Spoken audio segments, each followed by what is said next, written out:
യേശുവിൽ പ്രിയപ്പെട്ടവരെ, നാം ഭൂമിയിൽ ജീവിക്കുമ്പോൾ പല കാര്യങ്ങളും നമ്മൾ ശേഖരിച്ച് വയ്ക്കാറുണ്ട്.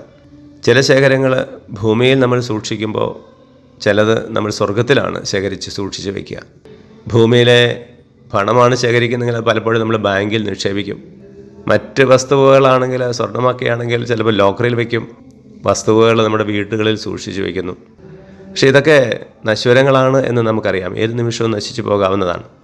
ഒരു ഉരുൾപൊട്ടലോ ഒരു വെള്ളപ്പൊക്കമോ ഉണ്ടായാൽ നമ്മുടെ ഈ ഭൗതിക ശേഖരങ്ങൾ ഇല്ലാതാകും. ബാങ്കിലെ നിക്ഷേപവും അത്ര സുരക്ഷിതമൊന്നുമല്ല, അതും ഇല്ലാതായെന്ന് വരാം. എന്നാൽ സ്വർഗത്തിൽ നമ്മൾ കരുതുന്ന ശേഖരങ്ങൾ അത് നിത്യം നിലനിൽക്കുന്നതാണ്. തുരുമ്പെടുക്കത്തില്ല, കീടങ്ങൾ നശിപ്പിക്കില്ല. അതിൻ്റെ പലിശ ദൈവാനുഗ്രഹമായി നമുക്കും നമ്മുടെ ചുറ്റുമുള്ളവർക്കും കിട്ടിക്കൊണ്ടേയിരിക്കും. തീർച്ചയായിട്ടും ഭൂമിയിൽ നന്മ ചെയ്യുമ്പോൾ ദൈവത്തോട് ചേർന്ന് നിന്ന് ജീവിക്കുമ്പോഴാണല്ലോ സ്വർഗത്തിൽ ശേഖരങ്ങൾ ഉണ്ടാവുക.